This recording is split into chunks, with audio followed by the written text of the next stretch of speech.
پر پل صراط باندې د تیریدو په وخت به صرف او صرف 3 ځاګیان وي: جنت، جهنم او پل صراط. رسول الله صلی الله علیه و آله وسلم ارشاد کړی دی چې تر ګردو مخکې به زه او زما امت پر پل صراط باندې تیریږي.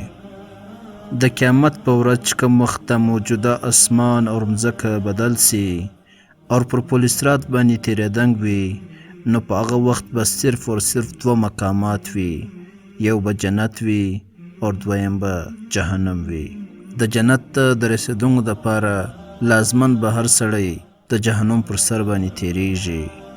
د جهنم پر سر باندې به یو پل نصب سي چې هغه ته پل صراط ویل کیږي، او چې پر دا پل صراط باندې څوک تیر سي، د پل پر بله غاړه به د جنت دروازه وي. هلته به نبی کریم صلی الله علیه وسلم موجوده وي او د اهل جنت استقبال به کوي. د پل صراط صفات دا دي چې دربیشته به زیات نری وي او در تورې به زیات تیره وي او په ډیره توره تیاره کې به وي، او در پل صراط لاندې جهنم به هم په ډیره تیاره کې وي او غضبناک به وي.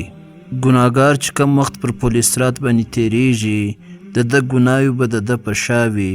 که د ده ګناوې زیاتې وي، د دا ګناو د بوج څخه به د ده رفتار کم سي، او د کم چا چې ګناوې لږ وي، د ده رفتار به تیز وي.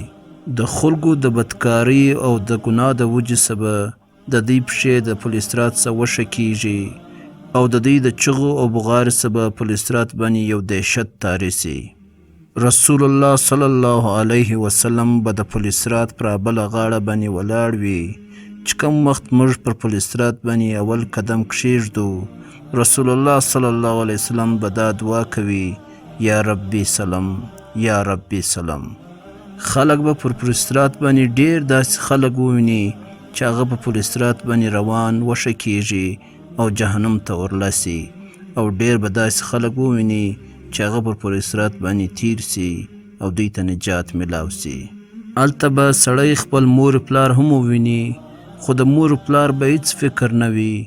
هلته خو صرف او صرف دا فکر به وي چې زه څنګه د پل صراط پار کمه. په روایت کې دی چې یو وار حضرت عایشه رضی الله تعالی عنها په ژړا سوه. نبی کریم صلی الله علیه وسلم پوښتنه جن وکړه چې څه خبره ده.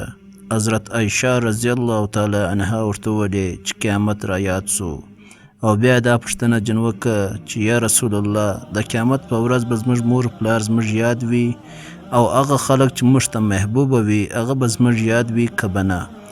نبی کریم صلی الله علیه وسلم ورته وفرمیل چې و زموږ به یاد وي.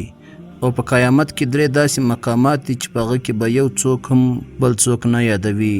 یوه هغه ورځ چې عملنامه په لاس کې ورکړل کیږي، یوه هغه ورځ چې د ده اعمال تلل کیږي، او یوه هغه ورځ چې پر پل صراط باندې تیریږي.